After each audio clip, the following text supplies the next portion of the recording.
This is the Levels Network. I'm Justin Horo, joined by the Triple OG, Willie Mason OG. I got something to confess nice and early, mate. I have had the cloud of doom over the top of my head throughout the last week, and Lukey picked it. We were chatting about it yesterday.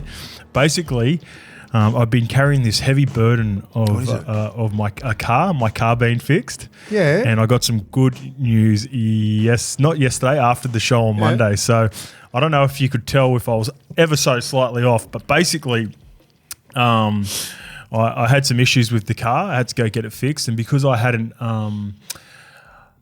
got my car serviced within the time, it didn't cover the warranty. Yeah. So I had to go put in a claim, and I was looking at a hefty price. So, Oh, really? Yeah, significant number, and it all got sorted. I got a claim agreed upon. So if I was a little bit off for some people that noticed, I don't know if you would have noticed it, but Oh, not much. yeah. Everyone's got a lot of things going on. Yeah. It wasn't noticeable where I'm like, Oh, shit. good. Oh, are you okay? You know, like, wasn't Yeah. that? I knew if it was something, it'd be something minor like that. Yeah, I was a little bit rattled. Yeah. So It's all right. It's only- it's good to be back, mate. And now I'm excited. I'm well and truly excited for the last couple of weeks. I'm well and truly excited that our partners, BSC, have got these cans ready for anyone that wants them in Coles. So go and get them. Like I said, 2 this morning. yeah, had a couple this morning. They're so good to get the morning going, especially with my Sydney Marathon stuff. I've been pumping them pre and post, just to get Post the as energy. well? Yeah, just to get the energy flowing. Like, because it's really deflating after the run too, especially when you're running significant kilometres. So Fucking oath, it's more deflating. yeah, just you run out of gas, so it gives you a bit of a perk up after the run as well. And all those deals still apply in Coles, I believe. So go and get amongst it. Also, I want to give a shout out to Benny. He is an L1 from day one too. Anyway, he reached out to me on Instagram. He found out about my Sydney Marathon struggles and the body soreness. He works for he owns his business Sydney Body MV Massage on Instagram, and got into the baby cows yesterday. He heard about my the bit of a limp that I had going past yours. Do you like a hard massage? It was tough, mate. It was good. It was a proper sports massage. So he does different levels of massage, but shout out to Benny, come around, made it nice and easy for me. He does mobile massage. He also does some stuff with some of the NRL teams. So shout out to Benny. I know he's listening now. He listens to all our episodes. He listens to Jammer. We're talking about all the other podcasts and comparing. And obviously he's got us number one. So love Good that. choice, Benno. Shout out to Benny. This one is from Living with Foodies. Starting the week off rough, got the man flu, something chronic, and I'll be on dad duties all afternoon with my 9-month-old.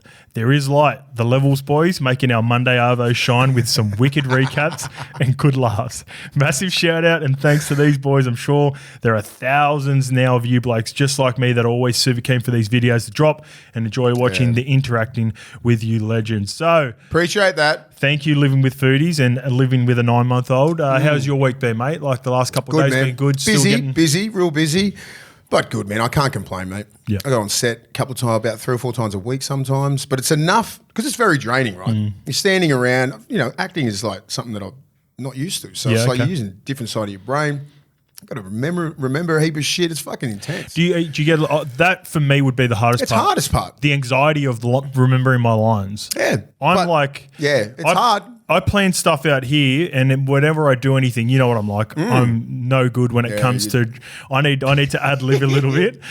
So I would. There's no way I could act. It's pretty fun, but like I was thinking that at the start as well. I was like, oh, what am I gonna? What if I forget the lines and everything like? But it's like you do so many. As I said, like you rep it. Heaps of takes. Just become habit, right? Yeah. So like whatever you do, like at the start of things, I'm like, I forget the whole fucking thing. And then you just bounce off each other and then you just keep doing reps and reps and reps and then it just comes natural. Do you practice lines with Claire Bear? No, I mean on set. Okay, so on when set, before, like you got fucking cameras everywhere, lighting, everything's there, and you go through that. You rehearse. Okay, gotcha. It's just like training. So if you have that sort of methodology embedded in you anyway, which we do, you just got to click into it a different way and go, okay, well this is how I learn. You just got to do the drill, walk the drill, jog the drill, sprint the drill. Then Game time. Execute, right? When it's game time. That's my mindset when I go through a lot of things. And it's the same with the acting thing. It's the same. And they'll run reps with you.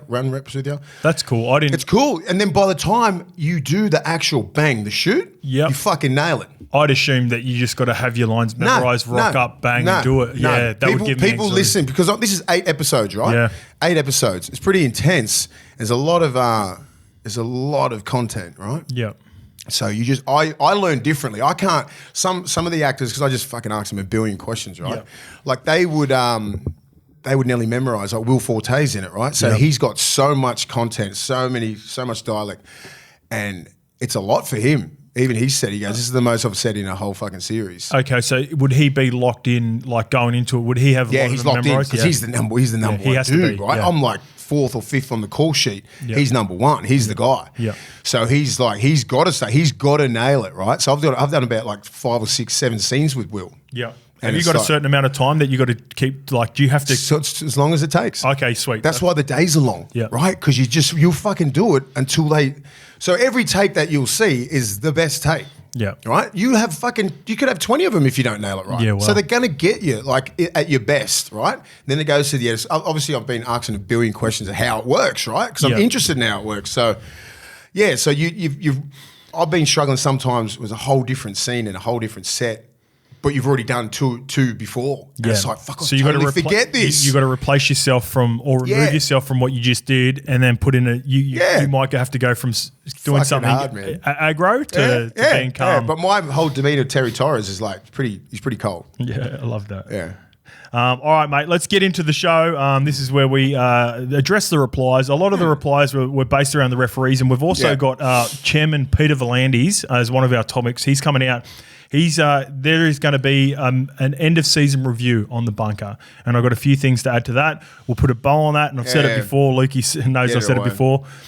We're 2 weeks out from the finals now, so enough ref talk. I think we will put a bow on this, and then I've got my thoughts on it after watching Graham Annesley on Tuesday. I think I've got a pretty decent take on it. There's chat around the National Youth Comp coming back in. I want to get your thoughts on that. And Tommy Turbo talked about a pay cut. I want to get your thoughts on that as well. But let's kick it off with our replies.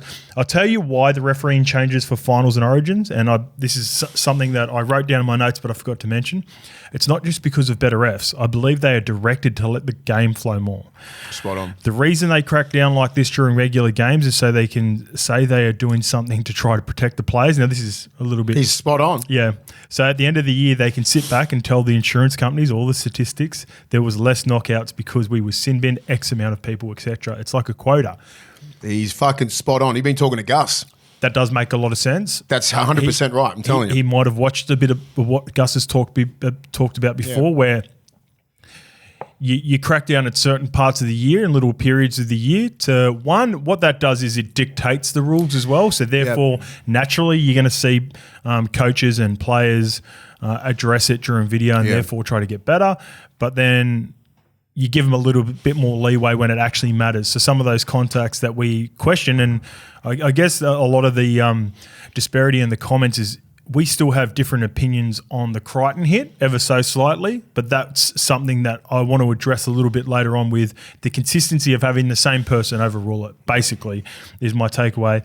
This one is from Nathaniel Peno. Sorry, can I just add on to that? Yep. What he was saying, the only reason why they're collecting data, right? Correct. Yep. Because of what's happening. You know what's happening in the NFL when they got sued like $8 billion or whatever. So what the NRL don't want is lawsuits. Yes. So anyone before 2014, you can throw a lawsuit up there. Yep. So from 2014, they started collecting all this data. So any hits to the head, bang, straight off. So exactly what he said, that's what they're doing. So from 2014 onwards, if anyone goes into to try and take the NRL to court or anything like that, which is happening, there's cases pending now. There's a shitload of them. So they're just trying to stop that. Because they are doing the right thing, but it looks like sometimes they just go on these mad, crazy blitzes and like. Well, that's understandable then. Yeah, it is understandable, but this is what they're doing because they're trying to protect themselves from the players. What they're protecting everybody. They're protecting the game. They're protecting the players, and so I understand what they're doing because before that, like I played in that whole era before 2014. Yeah, there was no fucking head knocks or anything. No one cared. No, because not to the level that they're doing now. Because they knew because once the CEOs and all the new CEOs knew what was going on over in America. They're like, fuck, what are we going to do? Of course. We better protect our players, which we haven't for a fucking 100 years. Yeah. And you got to start somewhere. right? So at least they're trying to do that. Yeah, for but sure. they're trying to stop the court cases. That's a part of it, for sure. That's a part of it, but they're protecting players as well. It's a fucking, you got to figure it out. It's a business. Yeah, it's 100%. A business. Yeah. So he's spot on, but. And it's something that's unique, that's only really presented itself in the last 10 years. So therefore, you've got to, whether you've watched the NFL court cases or even just the movies, that because concussion of CTE movie. and stuff, like when all that sort of stuff come out, it really everyone was, holy shit, is this going to happen? Then they realise, ours is a collision sport. Yeah. This is the last one from Warren Buchanan. Hey, boys, just off the back of your referee comments, has anyone ever thought that every referee has their own personality and they all ref games differently? Do you think that's why we get so many inconsistent calls over the weekend?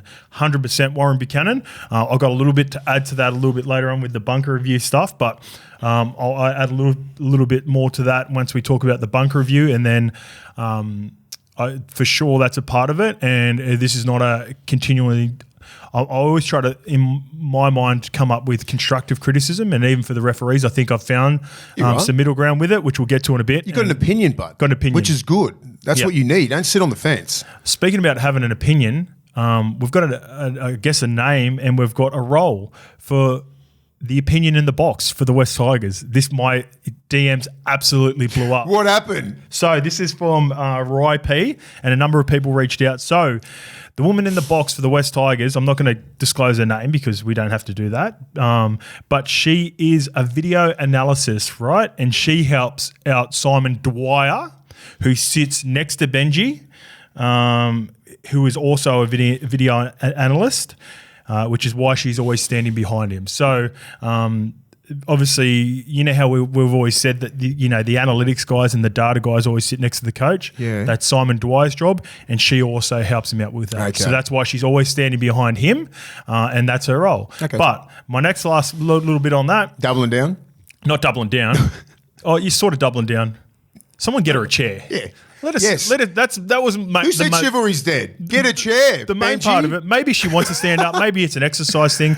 I know we don't have corporate jobs where we're sitting down in the office. I wouldn't like to be doing this. I'm not standing up for 80 minutes. 24/7. I'm not standing up for 80 minutes. I've been in the box and it's fucking awful. Yeah. Get her a seat. We've got her name, and so that's her job anyway, and that's her role. And I am so surprised with how many people DM'd either Instagram or YouTube comments, mate. It was crazy. This one's from who. Willie Peters was untouchable in high school. Didn't matter what sport. Fucking told ya. He was head and shoulders above everyone except for Willie Mason when they played each other. That's right. Who got him with the left arm? Yeah, lefty. Yeah, lefty. All right, this one is from That's All, Dogs of War. I approached the OG at a core stadium in 2022. Even took a picture with him. Spoke about the dogs, and he looked and spoke disappointed. Seeing him now speaking about our dogs, how happy he looks and how uplifted. What does he think has changed since then, and does he truly believe we can make the GF? Love you, Hoz. I remember when we pumped your boys in 2012 semi-finals like yesterday. Wow. Up the Dogs, baby. I think 2012 I was at Parramatta. I guess maybe they beat Manly in the 2012 semis, or they also beat us in 2014. Anyway, thank you. That's all for... Well, I was disappointed. Obviously, everyone was pretty disappointed. Yeah, it was a rough couple of years for you, wasn't it? And I'll just come on the scene. I was like, first time back at the Dogs for fucking since 2007. So I was like, the culture changed, the club changed, and I was just like, wow. What's the biggest difference from 2022 to 2024 that you can pinpoint has got them to where they are now? Coaches, players. The administration's great. Aaron Warburton and Stu and all the guys, and Adam Juicy, the chairman, board, everyone, they're spot on. They're making the. If it was like a business and stuff like that, the club runs at a top 3. They're top 4 all the time in all the top categories. The Bulldogs. You did say that at the start of last year, even when they were struggling. Only thing that wasn't top 4 was our football team. Yeah, and that's what counts. Yeah, you can win fucking Jersey Flag, SG Ball, Harold Matts, reserve grade, everything else. What's your NRL team doing? That's all that matters. And that's all that matters. Yep. And I was sitting there, I was happy as hell going back to the club and doing some pathways and all the stuff that I'm doing now. And I'm like, but I know it, what makes that club tick. Yeah. So you could see it was on the right path. Yeah, I knew it was on the right path. It was just getting Ciro. You know what I mean? Getting the right people in the club, player-wise. Yep. Bulldog players. Pathways come up, the guys that are coming through now, Harry Hayes, Sam Hughes and Kurt Moran, all these guys, Yep. Karaz, all these guys coming Local through guys. and pushing through, right? Yeah. And it was always going to take 2 or 3 years. Gus said that when we had a chat when he brought me on board. I was like, okay, I'll be patient, but the fans aren't patient. They expect to fucking win all the time. Especially when you get someone like Gus Gould associated with the club. And I expect that club to win all the time. Yeah. I expect the players to behave to walk around with some swag and stuff like. I just see that everyone was down. I was just like, I've never seen the club like that. Yeah. The club that I was at for 10 years, like we were those guys, right? Yeah. We were always there. So that's what it feels like now. 20 years ago when I was there. Yeah. It sort of got that vibe. And I'm like, now the whole club's happy. I'm happy. Gus is happy. Is it a combination of things? If you were to highlight, I believe the Laundies were huge in getting back involved with the club, right? And then they got Gus. Is this how the timeline worked? Yeah. And then Gus ended up getting Cireldo. Yeah. And then obviously Cireldo. Like if you look at a domino effect. Yeah, we just had to wait 2 or 3 years to what it is now. This is 3 years. 2, 3, 4. Yep. So like as in solidifying the big dogs, like the guys who run the club, then they go and assign Gus, and then Gus goes and assigns Cameron Cireldo. And I reckon the biggest in the last domino to where they are now, Cireldo went and got Stephen Crichton. Yeah. And I think that's a Kicks pretty... and all those sort of blokes, they come when Cireldo's here. It's like, The biggest thing was getting Cireldo. Yeah. Because Gus obviously knew what Ciro brings. And I didn't really know because I just thought he's the defensive genius out there. Yeah. But that's different. Coming from out there. When you got that people roster. are going to go, oh, it's the roster. It's the roster. It's like, no, it's that man. Yeah. It's the fucking brain with Cameron Cireldo and what he does and how he coaches. It's fucking great. I'd heard great things. My last little bit of hesitation from people that I really trusted out in Penrith was it the roster? Like, is the system so good out there that it didn't matter what coaches? You know, system it is Ciro's system. Now it's evident that with the success of Webby and the Warriors last year, and now what Ciro's having with the Bulldogs, not only are they training players out there, and they're equally as a part of it as the success. Oh, the players are massive. We give credit to the players all the time, and the players that even go on about how important they were to the teams, how important those coaches were. But and then you've got to give Ivan credit too. Yeah. Like, for sure. Being able to, I guess, sit back, and we talk about this all the time with Wayne. Like, if Cameron's the guy, there can be a lot. You can have coaches, and we've seen it before, mates, where they get either jealous or they get worried about how they're perceived at the club. And for me, it's from an outsider looking in, it looks like Ivan's gone, Cameron Cireldo's fucking really good at his job. Let him concentrate on that. Cook. Let him cook. Mate. Let him do the defense. Webby is obviously going through a tough year this year, but showed signs of how he improved the Warriors last year. But you look at just say what Cireldo's done with the Bulldogs, and then you know what you can do out there. Look at the players out there. That just coincided with a group of young men coming out there in Penrith that were fucking top 5 players in every position. Yeah. That is rare. It's really going to happen again. That's why you got to sit back and just respect what they've been doing out there for 5 years. But it's the 10 to 12 years that was the build up. Right? Yeah. And then to get those players at that time in their life and just peaking. And they're still doing it, right? Yeah. They've still got a chance to win it this year. But you put Ciro's mind into all those players defensive out there, that's what you get. Yeah. You get a fucking juggernaut. Yeah. And then he's doing that. And he's doing that. Yeah, exactly. And he's doing that here now. And then we can just keep building. Yeah. But it's a different vibe now in the club. Me going in the club now doing pathways and everything, I'm like, the whole club's buzzing. Because of why? Because the fucking first grade's winning. Yeah. The whole Belmore's buzzing. It's unbelievable. It's great. And the players didn't realise what sort of impact they could have because none of those guys have been at the club now when they were good. They've had is wooden spoons and bottom falls. Yep. A lot of the players had success elsewhere. Yeah, elsewhere, but not at Canterbury. And it would be harder coming in. Yeah, yeah. And so you got all these different mindsets of a Kicks, Birdo, Penrith, nothing but winning. Yeah. Kids coming through the system at the Bulldogs, nothing but losing. Yeah. Coach. It's funny. So now it's just all come together. Just took a bit. Yeah, 2 years. It's funny because I grew up with there's a very strong Middle Eastern Lebanese following with the Bulldogs, reckon? and They're the best. And I went to school with a whole bunch of Lebanese brothers. I love them, mate. They love as hard as anyone, but they also can be the biggest haters of doom. When They're that. They are Silky Johnson. Mate. When they get going, like when they love, like come on, brother, eat. Come, bring your family and everyone, like whatever. When they're off you, let's go. Like could be a knuckle. So that's like your face as well. That's the two extremes of when you've got a fan base like that at the Bulldogs, and there's obviously a lot of Aussies that support them as well. But for the most part, the brothers banging on the drums and all that sort of jazz. This one's from John Crawford. I think John went to school with me as well. He's messaging before. Hey boys, just want to get your opinion on what Jimmy Graham and the Cheese were talking about on their podcast. So they tossed up whether Parramatta should rest their players against the Dragons this week, mate. So you're probably not aware of this. You've been off socials now for a couple of weeks.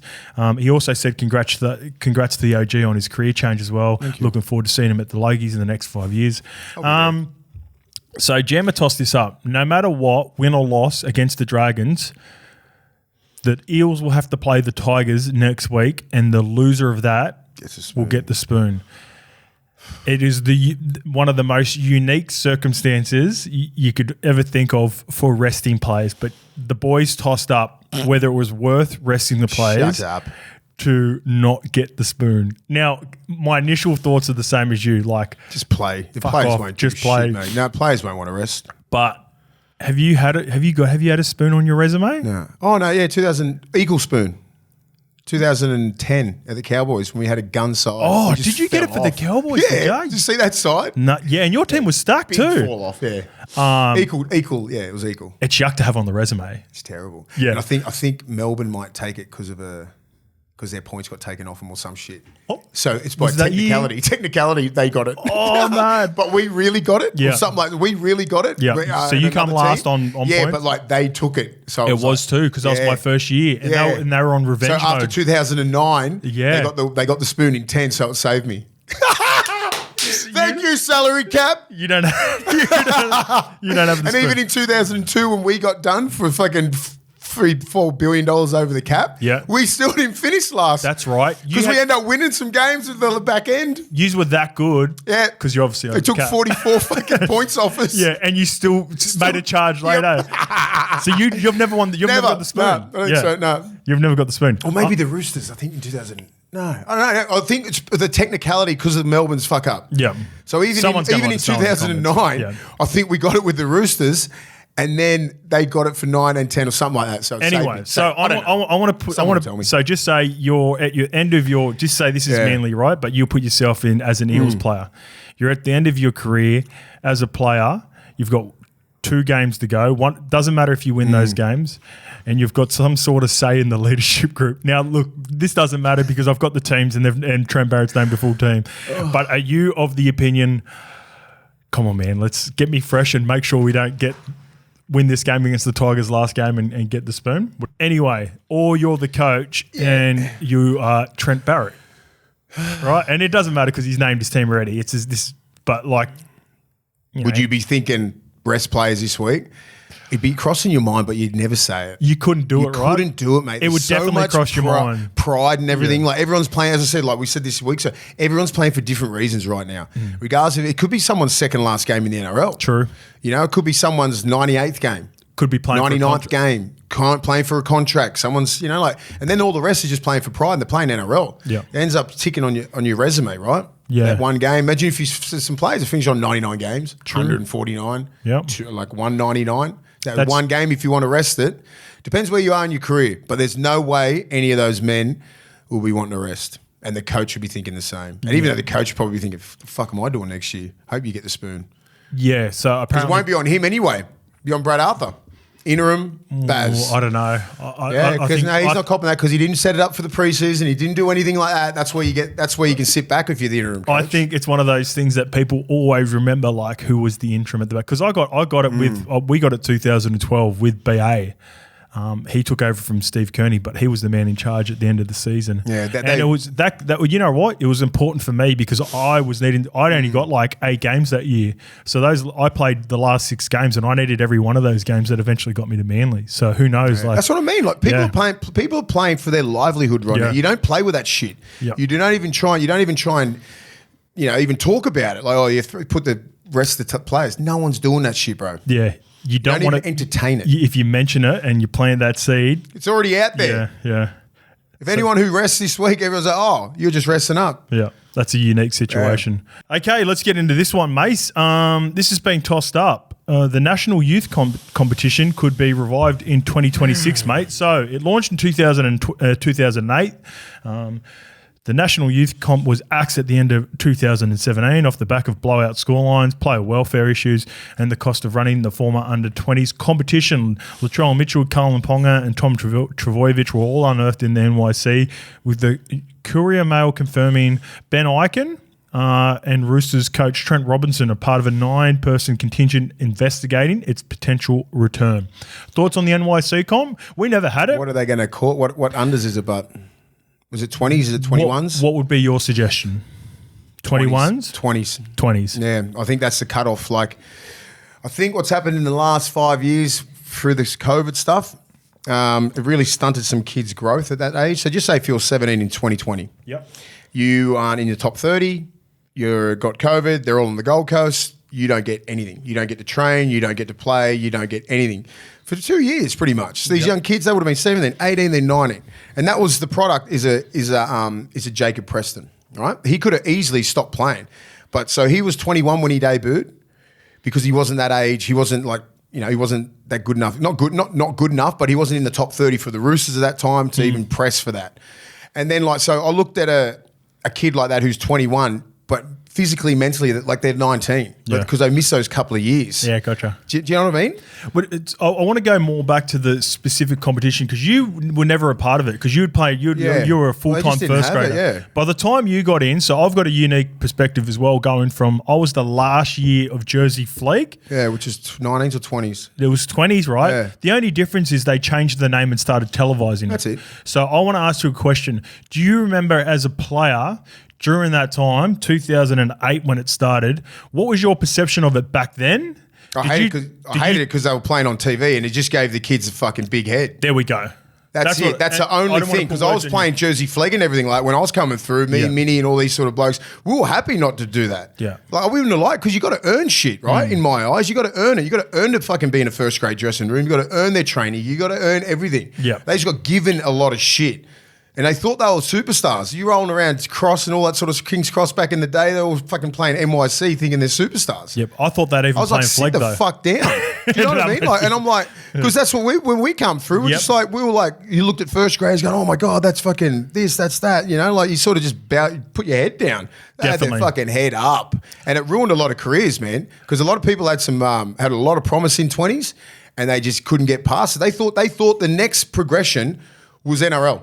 All right, perfect. Let me now address this because I agree, and I went, not being a hater on the competition. No, I didn't hate the competition. The way it was set out, played on TV because they forgot about reserve grade. There's definitely that's a fucking reserve. You got to play reserve grade. All the best 20s, reserve grade, first grade. Awesome. So that's definitely a con that I found coming out of it because we didn't have that system. Therefore, there was a little bit of jealousy from me when I got to Premier League that they were highlighted. So I can understand and this isn't a crack at the players in a sense because in a way it's not their fault they were televised. But I played proper 20s, untelevised. Then the year that I started reserve grade was the last year it was reserve grade before the under 20s come on. Okay. One thing I found out with playing 3 years of reserve grade is players in the under 20 system, when I was in the Jersey Flegg, which was untelevised, my progression was that I wanted to do my 2 years in under 20s and then I wanted to do at least a year in Premier League, which they called it back in the day. Now it's New South Wales Cup or Queensland Cup. And then I felt like I was going to be ready. Yeah, that's the progression. After 2 years of seeing the NYC comp, I noticed a clear difference in attitude where once they played in the NYC comp, they had no ambitions at all to play reserve grade. If anything, they felt like for first grade. They felt like it was a demotion when they were in the NYC and they had to come and play. Like there were guys like, actually I don't want to name names. There were like 3 players from the NYC at Parramatta that played with us at Wentworthville, and they would be disappointed. Yeah, they're thinking, I'm too good for this. Naturally, it makes sense, right? Like their teammates who are not to their level, in fact, they were the 3 best players in the NYC. They're playing on TV whilst those players selected who the club had envisioned for them to play first grade in the near future were playing at Wenny Park with us New South Wales Cup players against Newtown, for example, who aren't even in the NRL but were a feeder club. So that's where the mindset shifted for a lot of these guys. Because they fucking didn't care about reserve grade teams. They should put more money into that. Because what happens right now, under 17s is Harold Matts, under 19s is SG Ball, 21s is Fleet. Yep. And then reserve grade and then first grade. It needs to be 16s, Harold Matts, 18s, SG Ball, 20s, reserve grade, first grade. I think so, yeah. That's it. That's the progression. And then if you miss out, I mean, the kids that we train now at the Pathways, it's like we'll give you 2 or 3 years. This is to get you ready for first grade. Yeah. You got to create all these good habits, and hopefully they've started to do that now. Every kid who's playing, when you're 18, 19, 20, that's the most important part of your career as a young kid. You are nowhere near you're a bee's dick away from first grade, and you're a bee's dick away from fucking not being there as well. Yeah. You know what I mean? Like it's a fucking hard yakka, man. Like they've got to train so hard, 3 or 4 times a week these guys are training. They're on fuck all money, and that's the grind. Yeah. You've got to do that, mate. It makes you appreciate because only the best kids like the Suolitis and all those sort of kids will jump from school into first grade. They're an anomaly. They're Sunny Bills, the Suolitis and all that, and it's very rare. It's very rare. Yep. All of them have to go through the 18, 19s, 20s, first grade, right? That's when that's what really happens. If you're 22, 20, you know what I mean? Like you got to have some real talks to yourself. Okay, so this is my next point with it. During that period, I felt like there was a clear drop-off after the NYC comp to New South Wales Cup and Queensland Cup, where a lot of players, and I think it's now led to where we are now, where a lot of players, once they got to 21, 22, they just sort of gave up. It's cutthroat, mate, because because if you're seeing a young kid if you're 21, if you're not in first grade, like, I'm a realist, mate. You know what I mean? Like, I'm there. I'm watching these kids progress. If you're not fit enough, if you're not fucking as fit as a marathon runner, 108 kilos with 10% body fat as a forward, they're not even looking at you. Especially if you've come from a 20s comp where you've been televised and then have to go to a park competition where no one is watching. They just need to highlight how important reserve grade is. Yeah. It doesn't go. They fucked it up last time because they just forgot about reserve grade. Yeah. It's so important to play. So what would be the answer then? Like, just NYC still be there if you want to have a national comp or whatever. Yeah. But still have reserve grade. You got to appreciate it, mate. Yeah. Televised New South Wales Cup. The young kids, I think the young kids know right now that reserve grade is important. And coaches are only picking from reserve grade. They're not picking from flag. Okay, see, that was the difference back in the day. Yeah, they're not picking from flag. They're picking from reserve grade. So if you're fucking the next man up, you're in reserve grade, not the 20s comp. Yeah. You know what I mean? So that's, I think right now in the game, players know, all right, I need to get to reserve grade. That's the stepping stone. Where before they missed it. Okay, so then are you then worried about if this NYC comp comes back? This is what I'm trying to get to. Because I'm going to get to pros in a bit too. Like, it's not all doom and gloom. That once they get to 20s and it's televised competition again and their egos and they're on TV and because people are going to froth them again, it's like watching college, right? I just don't think it's going to be like it was last time. You don't think it's going to dramatically drop when they play New South Wales Cup and Queensland Cup again? It won't be that much like perceived emotion. Yeah. No, it just won't be that big like it was when it was like national comp for 20s. Everyone just went, "Oh my god, these are the next big kids up there." They'll understand because that was the first time we've done it. Okay. Now we fucked it up. Now we're going to do it again and revamp it. Yep. People will know. Got to tweak it right. You tweak it right. Yep. You've got to understand. And these kids will know that when I come through the system, the 20s might be fucking, might be on TV. I need to get from there, reserve grade, first grade. All right, now let's get to the pros. There's part of me that loves the idea. I'm a really big NFL fan. We talk about it all the time. In order to play dynasty drafts and potentially bring in some options for the NRL with regards to a draft, having a national youth competition and highlighting some of the best young players, I think in this day and age where people are huge on Supercoach, huge on fantasy and different sports, highlighting the best young players and actually getting to see them week in, week out on a national level and be televised every game. that could be super appealing for the game as well. I wonder why they don't put so much energy into reserve grade. To make it just as good. Just because players are just like so for instance, I'll give you an example. I'll give you an example. So for when I watch NFL, a big part of why I love the NFL is because when I watch college, I'm trying to find the next best young kid that can come out that can be inserted into my team. Yeah, so one of the most appealing parts to watching NFL in particular for me is trying to identify young players in college. So therefore, when it comes time to pick rookie drafts for those players to go in, I know who Marvin Harrison is for the Arizona Cardinals 2 years ago. I know who Malik Nabers is for the New York Giants from LSU 2 years ago. Like, we're talking about all these quarterbacks that are coming through as well. Yeah. Yeah, there's a lot of pros, mate. That would be appealing for sure. Is it going to come back? Is it feeding it? Well, it's been discussed now. So I have no problem with it. They just need to fix those little things that we set up. And I think the people have changed. Kids have changed, right? I think there's more money in the game. Society's changed. Yep. And I think it can be a positive because I think when you are looking at growing the game, and a big part why I think the NRL is thriving at the moment is the introduction of the NRLW. And the NRLW bringing more young participants of girls into the game. If you can give younger kids, keep them engaged in the game a lot more longer because it's not attainable for all young kids to go on and play first grade. Like, it's a small percentage of players that go on. Fuck all. It is attainable for more to play under 20s, right? That can't be a fucking goal. For some, it might be, mate. That's just, like you wouldn't play if you would not get that serious just to play 20s. Fucking don't play our sport. I reckon there would be a... Or change your goals. Definitely. Fuck's sake. Well, you don't have that first grade mentality, mate. But my point is, by the time it gets to first grade and it starts to filter out, how many new young kids get put into a first grade squad every year? Maybe 2, 3 max, right? So you have every young kid that's playing 16s, like 18s, 20s. Yeah, they're part of the development squads for sure.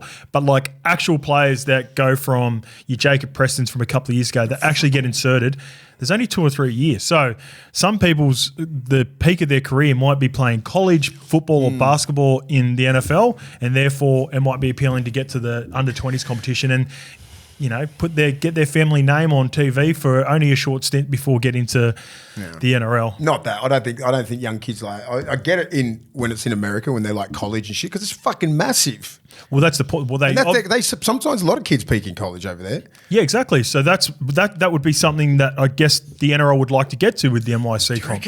I don't know. Not in Australia, man. It wouldn't be the main part of it. Yeah. I'm just saying it's a portion of like what could be. I think it's a good idea. If it's just, I think they just tweak a few things. They'll know what they did right and wrong now, and then they'll just fix it. You'd hope so. You would hope so. All right, talking about fixing it, bunker review.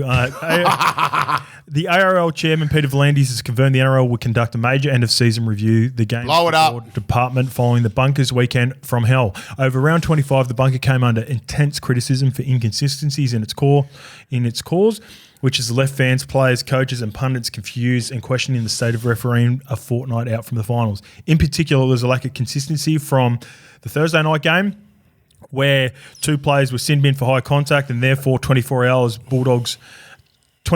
later, Bulldogs captain Stephen Crichton escaped sanction for an incident with the Warriors. I watched against Roger Tuivasa-Sheck. Now, I watched Graham Annesley talk about this, and in my mind, I think I figured out why they've been reluctant to make the changes, right? So he talked about this could be the problem with it.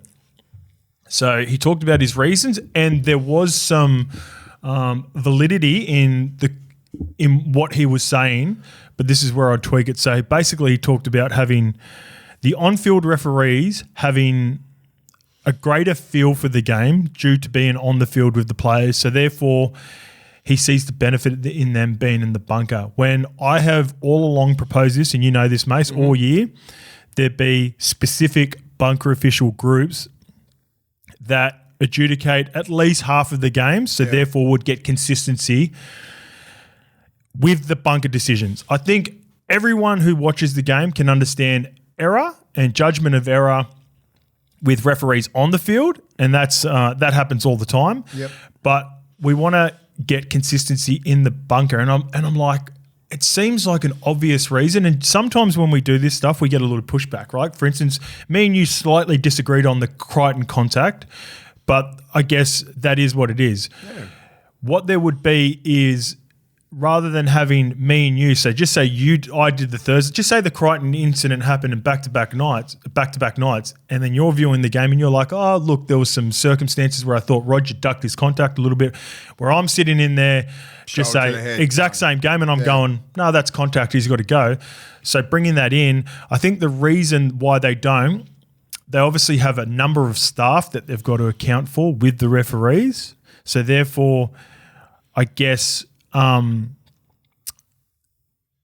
the referees on the payroll but only using them to referee would be, in a way, like a waste of resources or waste of money that they're putting into the referees. Do you know what I mean by that? So rather, some of these referees get paid really good money. Some don't. I think there might be. Yeah. I think there might be like a minimum wage for him as well, I believe. But anyway, just say if you're paying X amount of money for a referee and he only referees one game and that's his only role for the week, they're not. I think the NRL would feel like they're not getting value out of that referee. Are they not getting put in the bunker and stuff like that? Yes, they are. Yeah, so that's my point, right? So instead of just identifying who the best bunker officials are and who the best on-field referees they are, they're sharing the workload. Therefore, it's allowing the NRL to get more value out of those referees. Yeah. So, because I've always been of the belief you should have a specific bunker official group that does multiple games. Yes. Now that's why I think they don't do it. And then when you think about referees and their mindsets, the amount of abuse that they cop to be a referee and come through the grades and get to where they are, I don't think it's appealing for them to be bunker officials. You reckon? You know what I mean? Like, you reckon you're getting demoted? Yes. Okay. So that's what So this is what I'm thinking, right? If you go through and you cop the amount of abuse that referees cop at lower grades and get to NRL level, and then you put in the bunker when no one can see you, I think a part of the appeal of being a referee, and hear me out. This sounds condescending. A part of being an NRL referee is they want to be on the big stage as well, right? Like that would be appealing to a ref coming through. Like you wouldn't go through all the shit that they go through and get hammered all the way through to their 25 to be put in a bunker when no one gets to see you. So a part of the appeal for referees, and the reason why I think they would push back at wanting to become a bunker official, is because, like, why would we do all that hard work to, like, not get our face on TV? Might as well be out there and make some shit decisions. Yeah, exactly. Put me on the front page. Does that make sense, mate? Mate, it does a little bit. You're a crazy man. Yeah. You think that. I know. Like that. But I get it. Maybe they're going, fucking hell, my ref. Let me ref. You don't think Ashley Klein froths like giving away a big 10 in the bin or a big penalty? I think they do. I honestly think, and I think people sleep on the egos of refs. Yes. They sleep on the egos, mate. And it hurts their little feelings. No, but I understand it. It's a part of the appeal. Like, I imagine if I was coming through as a young referee, and it's not necessarily about being a bad guy. It's about imagine their family, like once they get to that point. But imagine like their family, they get to that point and they're like, oh, there's my son. He's like refereeing on like an NRL or my daughter. That would be appealing. Yeah. You're onto something. You're onto something. And so therefore, right, if you identify who the best referees are and go, look, that's your job and we're only going to have a smaller group, you guys, you've done all the hard yards, come through the NYC comp. You get in the bunker and make good decisions. You're in a bunker official now. They're like, I don't want that. Like, that's not appealing to me. But. So I always try to find conclusions with everything I come up with, right? What is it? Then I think you have to go back to some OGs. The great Bill. Maybe, yeah, and this is another misconception I think too, where everyone looks back on referees and go, oh, all the older referees were so much better. No. We just did. The game wasn't as crazy then. It wasn't as scrutinised. We didn't have as many replays. Bro, come on, man. The refs have always been at this level, and I can always understand ref error. The bunker officials have to be fixed. It's something that needs to be reviewed, and therefore I think it wouldn't be appealing to young referees now that are up and coming that want to referee games to put them into the bunker. So maybe you get some OGs that have been there. Get some fucking players or something like that. Yeah, or some sort of player. You don't have to be a ref to be in the bunker. Just make the right decision. Exactly. For fuck's sake. Make it a specific role for someone, get the reps and build actually make a role and design a role in the NRL for bunker officials. All it is the interpretation with me. That's all it is. Yeah. The refs, I know the refs cop a fair bit and I fucking hammer them all the time, but it's all joking, really. They got a hard job. It's the only thing that shits me is the bunker fucking things, mate. Yeah. It just, you got it wrong. Yeah. So that's where I'm at. And then therefore what would happen with that though, and I'm always trying to play devil's advocate with myself, is that therefore a couple of referees would get cut for sure from the officiating groups in that case, because you're paying them $400,000, ref 3 games. I reckon. So yeah, again, that's where all the Sydney games, Klein. Are we from fucking Accor Stadium to fucking Allianz? We just do a whole Super Saturday when it's in Sydney. Then I'll give you some respect. But yeah, so that's where I've got with that anyway. Fix it, VLANDYS. Come on. VLANDYS was going to give it a look in the off season. If you take anything out of what I just said, 2 bunker officiating groups do. I've said it all along. One group does Thursday and all the Super Saturday games. The other group does Friday, 2 Friday games and the 2 Sunday games. You would get consistency 100%. It would decrease. It would increase the consistency from the rulings. That's all you want. Tenfold. That's all I want. Anyway, all that Turbo wants is less money. Turbo has raised with Manly Seagulls his role to take a pay cut. Shit. Yeah. So have you heard about this, mate? Yeah. Or is this new to you? All right. So at the start of the week, now this has been reported whether the questions are being raised over whether Manly actually come up with the pay cut or whether it was Turbo. But it was reported early in the week that Tommy Trbojevic approached the Seagulls and offered to take a pay cut of $750,000 over 2 years in an act of good faith after missing so much footy due to injuries. What is your take? I've got a take on this. What's your take on it? I reckon it's 50-50, I reckon. He hasn't come up with that idea. How old is Turbo? 27? 28? Oh, I had the NRL signings here too. So is this his last year? This year or next year? No, he would have 2 years left. So he wants to take $750 off the 2 years, which would be $375 per season for the next 2 with the amount for of another like to get another couple of years, or is it just take it off just because out of good faith? Good faith, maybe a little bit of guilt. That's very admirable from Turbo. I think that'd be something in him. So my question, and this is what they were sort of pictured on 360. Do you think it was Manly that brought it up to initiate the conversation? Hey, mate, they might be looking at more other players, or do you think because it's been denied anyway, so it doesn't matter.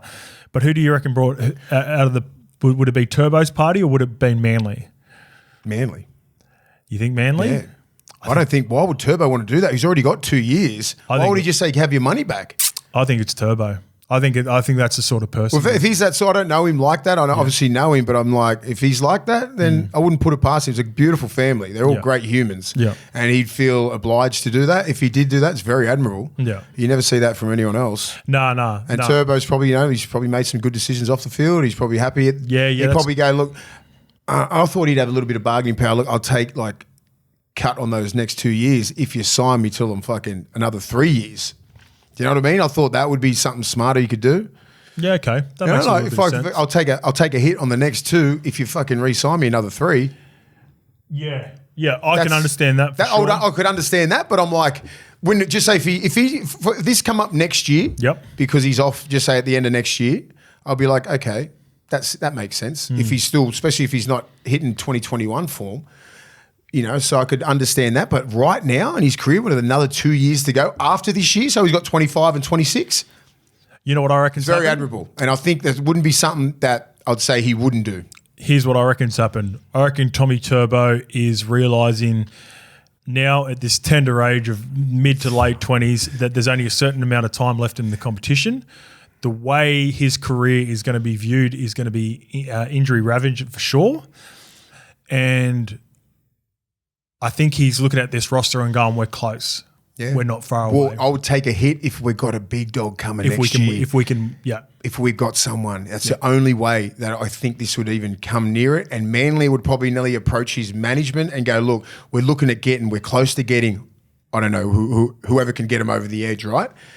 And then you go, I'll take a hit for the next 2 years if we get this guy. Yeah. That's something that I could see happening. Other than that, if no one's coming on board and you can't get us over the hill, fuck, man, why are you taking a pay cut? No, not really, because he's still going to get paid. No. So Lukey's question was dropping his worth with regards to what he can be paid in the future by approaching the club. I don't think that'll be an issue. I really think Tommy Turbo's had like a light bulb moment, and this is without even like I'm not even close to Tommy like that. I only played one season with Tommy. I'm obviously really close with Daly. I'll let everyone know he's captain of Manly Seagulls in Queensland. And he's a good friend of mine.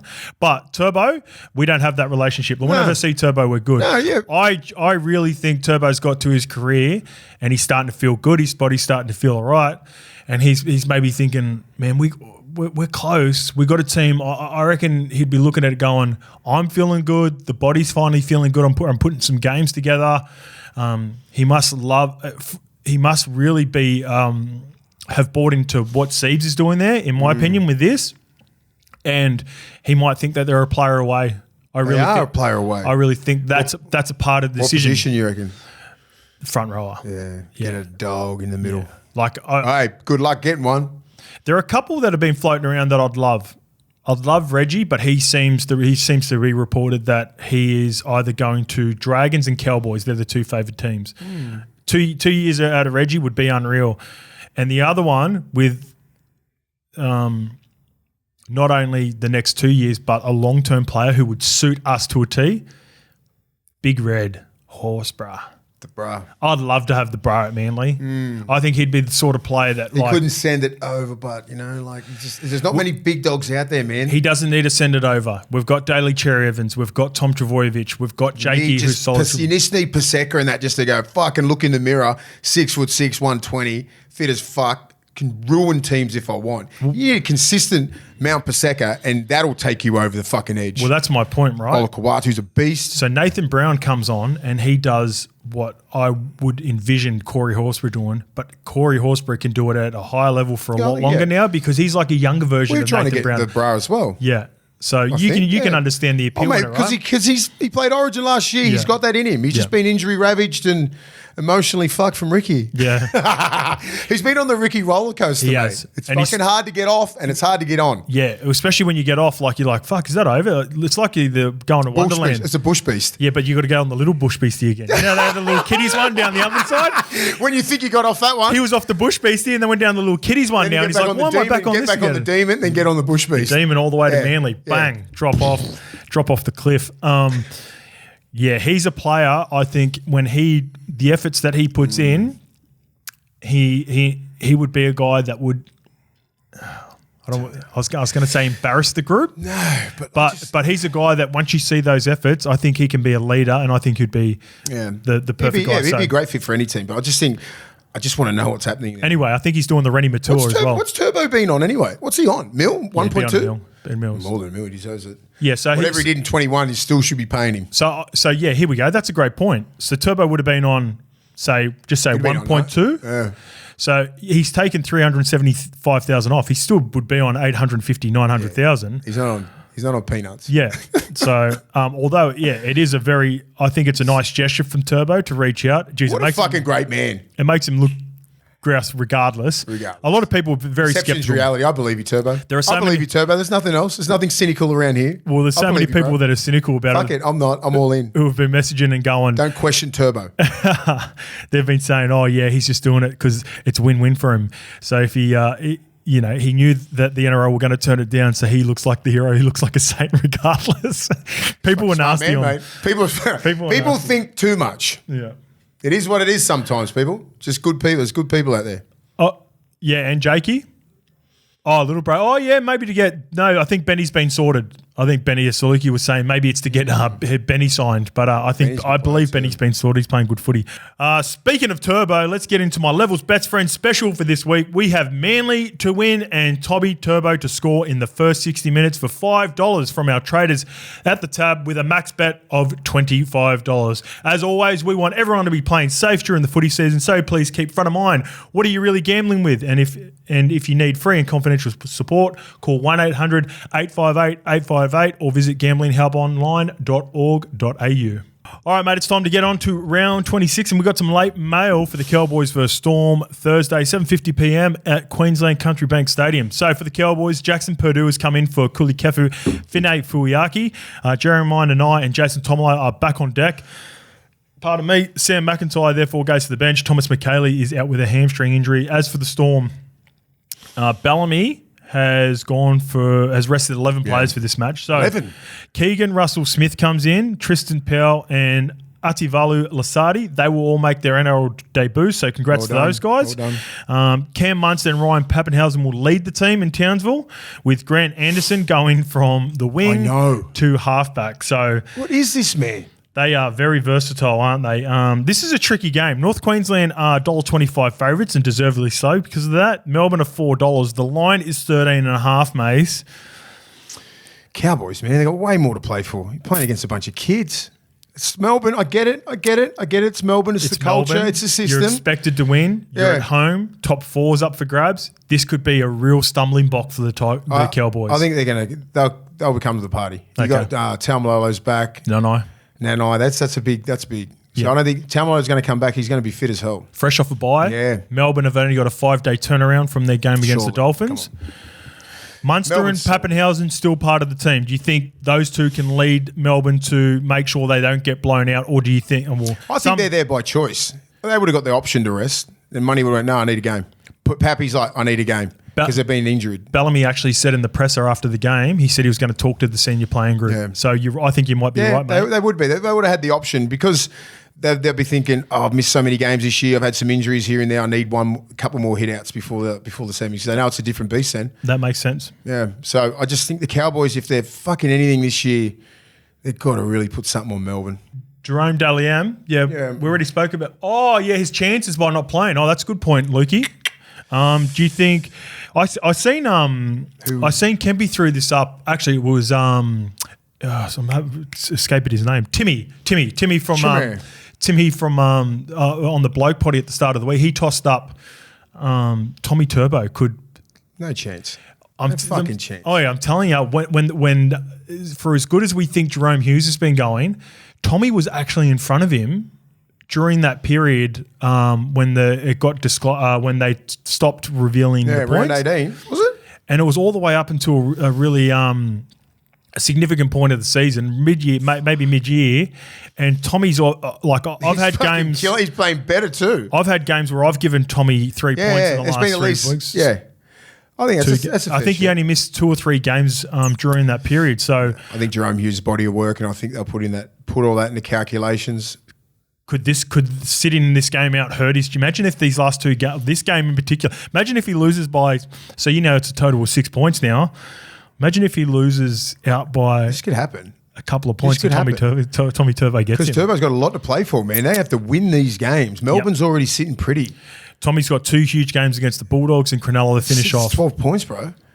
And the only way they win is if Turbo absolutely tears us apart tomorrow. He's the only guy that scares me in that whole team. I'm like, fuck, if Turbo decides to just go, I'm taking this game, who's stopping him? Well, but it's the same argument that we've always had with star players.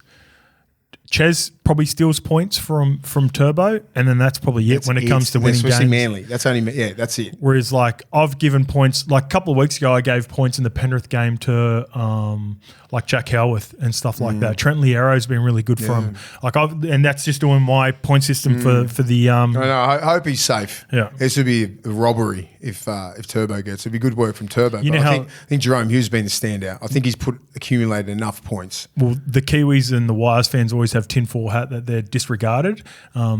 Off the back of Sean Johnson not winning it last year. Now, if Jerome Hughes gets pipped by Tommy Turbo, there'll be a blow. This would be great. What are you going to go, mate, with this? Are you going to go? Cowboys, 13 plus, man. 13 plus. All right, I'm going to give Melbourne the respect. I think they keep it close, plus 13.5. But I think the North Queensland Cowboys win it.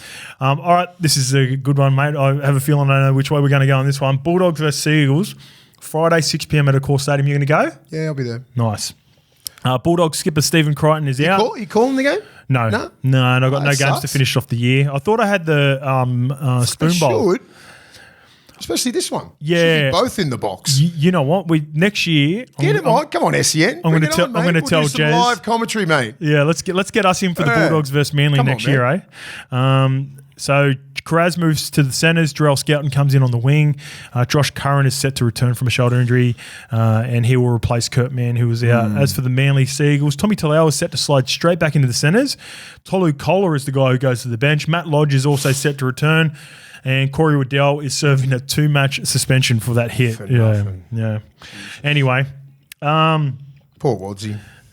The Bulldogs are His old club too, right? Yeah, Bulldogs are $1.60. Manly are $2.35. The line is plus 3.5. Manly worry me, man. Because as I said, Turbo, like Paseka's got a big one in him. They're big and they're physical and they can turn one on. And guess what? They got beat by the fucking Tigers last week after leading 16-0. That's you scary. don't think that's going to piss you off? And we're in front of them now. We're the form team of the comp. You are. They'll be going, we got to do this, man. This would be a statement if Manly could pull this off. Manly, and I'm just like, and losing Kurt Mann, it's a massive loss, man. But losing him, he's been the catalyst. He's been the catalyst for the last, just say 2 months of football. We play some great football.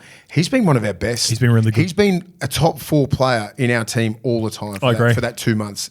He's direct with the ball. He takes pressure off Sexton. Yep. He gets the ball when he wants. He plays those nice block shapes. He digs in when he wants, hits holes, and he hits like a truck.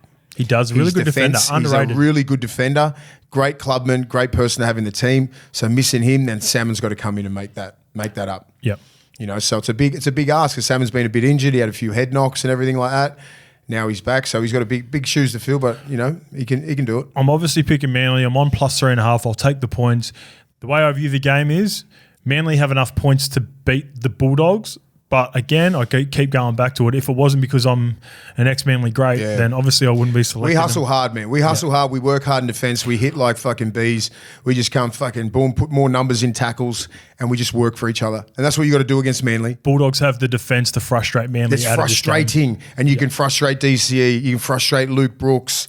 Turbo even. You know what I mean? Like people know wherever Turbo is, you want to go that way. You stack another man and just work really hard. Now, they'll be working double time, our boys. But I reckon we can be close. Yeah. Be close. Yeah, I think it'd be not close. surprised if Manly turn up in beast mode, but I agree. We just get you back.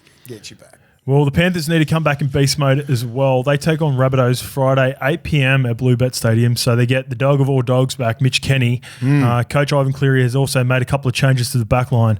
Taruva is back in. Paul Alamotti is back in at the expense of Dane Laurie and Casey McLean. As for the Rabbitohs, Cam Murray failed to get his grading downgraded. So that's 3 games for him. I'm surprised he even challenged that because in this day and age, it's never going to happen. But that says a lot about him. He just wants to play for South Sydney. Yeah, true. That's awesome. He's going to cost himself a test spot. Does it count? No. Yes, it does. You might catch the first test in that Pacific Cup. So 1, 2, he will. But that's good for South Sydney. You know what? I don't think it does count. It does count. Yeah. It does count, and that would have been a part of the decision. If it was just 2 games, they would have taken it, right? Yeah. I was thinking Cam Murray just loves South. And that. But it takes away the risk of him missing the opening round next year because he would for sure play for Australia. Yep. And he'll miss the first game for Australia. That's good. Play. That's indirectly you picked that up pretty well there. That's a team effort. It was something. In there. Penrith are $1.13 with the tab. South are $6. The line is 17.5. Is this a bad week to be a South Sydney Rabbitoh? Yeah, I feel sorry for South. They're going to statement game for Penrith. It's going to be we're back. We're still that team. Yeah. They miss Mitch Kenny, bro. Yeah, 2 games have dropped. Just they should have He only missed one though. He missed the first, so he had the head-high tackle in the Storm game, which got him suspended for 1 game. But he's just creativity out of the ruck as well, like his support. And he hits like a truck. Yeah. No one wants to run him. The other fella that come on, you're not really worried about that. These are the games where it seems so obvious to me that Penrith are going to bounce back in dramatic fashion that something weird normally happens in these games. But I'm going to go with you. I'm going to go Panthers. God, look at that team. Like, look at that club, what they've built. They are not slipping. And 2 weeks to go. This is when they get some people out. Everyone's up. Fisher's got a couple of games under his belt now. Dylan Edwards has got a couple of games after his injury. So now it's time to fucking foot on throat. I like it. Let's fucking roll. I think that's what will happen. That's the only team that can do that.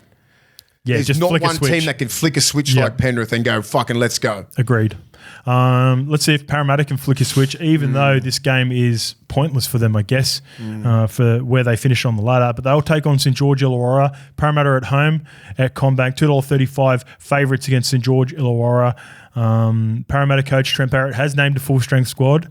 Luca Moretti is set to make his return from a quad injury as well on the bench. That's good news for them. Jermaine Hopgood extended as well. So that's a great sign with Jason Rolls in the future, locking up both Jermaine Hopgood and Bailey Simonson for him. He's a hot girl. He's a gun player. I like Hopgood. There's plenty on the line for the Dragons, however, with the side clinging on to 8th position on the ladder, needing 2 wins to secure the finals. They win 2, they're in. So it's up to them. Raymond Faitala-Mariner has been added to the bench. Moses Sully is also in the mix to return. You know where we're going with this, Mace? Yeah, I'm going fucking Parramatta. No way. Yeah. Why? I just think St George has just fallen off. Win-loss, win-loss. Oh, yeah, that's the only thing. Win-loss, win-loss. That's the only thing that's keeping them in Dragons everyone's mind. win this week. They win this week, they lose last go week. Against that. I just think last week what I saw, they had everything to play for last week. Yeah. And just that one run when Nukota hit that hole, I'm like, that's not semi-final worthy. But that's what they've been doing all year, mate. Yeah, but they'll have all games. The chips are in, mate. They'll have games where they blast a team and then come out the next week and look awful, and then the next week they turn up. Yeah, so, they've been consistently inconsistent. But I think Para's got a lot more to play for as well. They don't want the spoon. That's a proud club, man. Yeah. So this game doesn't matter as well whether they get the spoon or not. Like they can lose this game. And this is a nothing game. It's a yuck game. It's a yuck game. Nothing game for I'm on Para. Dragons. And that's what makes me worry about Para. I'm on Dragons. I think Dragons will win, but just fuck it. Dolphins versus Broncos, Saturday 5:30. You know what? That's my honest opinion. I just don't want St George to come 8th. Yeah. And an agenda there. And you'll also be texting us too. When Parramatta are winning, if Parramatta are winning, you'll be texting the group. Yeah. Para's up. Come on. Dolphins versus Broncos, Saturday 5:30 p.m. at Suncorp Stadium. This is a doozy. This has been going back and forth in the media, this game as well. Tavita Pangai Jr. and Jeremy Marshall-King, huge names listed in the reserves. Cody Nicarime and Jesse Bromwich, however, are out. Sean O'Sullivan goes into the 6th jersey. Mark Nichols is added to the side for Jesse Bromwich. Mason Teague and Kurt Donahue are the new faces on the bench. As for the Broncos, pretty big one on the reserves, Payne Haas. He looks like he is going to play this week. Ben Takuta is also set to play his first game since round 5, with Kobe Hetherington ruled out due to concussion protocols. Do you risk a 9-month injury with Payne Haas, just say he's fully recovered with his Liz Frank, just for a run into semi-finals where you probably weren't going to win the comp? If you had a full deck of cards, Reece Walsh and Ezra Mann, and everyone playing really well, then I would risk it. I would risk Payne Haas maybe. Yep. But not now. Not now. Even I've spoken by a man who's done his Liz Frank, fully ruptured it, and that's what he's on the verge of. Well, that's what happens. So you risk pretty much next year's done. Just for 2 games this year. I don't know. I hope they should take that decision out of Payne Haas. Well, Payne Haas's hands and go. Well, it's not guaranteed that Kevy's going to be there next year as well. Like him making the 8 could be. I know. There's a lot of agendas here. Yeah. And it's like, I know Payne Haas is their best forward. I'm like, does he get you over the top? Reece Walsh will get you over the top. And same as Ezra Mann, that X factor. Middle players can be handled. And what sort of Payne Haas comes back? He's not Payne Haas, the origin Payne Haas. He's got his foot. You get all your power from your feet. Yeah. And he's going to be very stationary. I mean, only he knows what sort of effort he can put in. You would have to have full confidence in the staff. You just don't rest Liz Franks. If you've partially ruptured it, it can fully rupture. I just don't want him to fuck around with his career. Yeah. He's 24 years old. And you know about this well, right? So how long did he miss? He's missed 4 weeks. 4 weeks, I think. 4 or 5 weeks. And Kalen missed about 9 or 10. Yeah, and I don't know how bad this is, right? Yeah. Well, I know, fully ruptured mine. Yeah. 6 to 9 months. Yuck. And if he's a big boy. And that's what goes against you with the Liz Franks, because of the amount of weight that's going through those feet. And he's got good footwork as well. He relies on that to skip across. You know, if he's one-dimensional and just goes, they'll still get him. The Dolphins are $2.75. The Broncos are $1.45. The line is 7.5. I've got a yuck feeling across me now because you just said that. Yeah, I don't like it. Touch wood. I hope he gets through the game, but yeah, this is a huge game, and the loser of this is out, mate. Yeah. So it's an 50,000 there. It'll be huge, massive. It'll be huge. What am I doing? If I had Jesse Bromwich and Cody Nikorima, I'm going. I would have went the Dolphins. Yeah, easily. Yeah. Yep. But I think the Bronx. Well, I'm Dolphins. Yeah, I'm going Dolphins because I think it's a coin flip. So I get value at the 275 and I get more value at the plus 7.5. So I'll take the plus 7.5. Yep.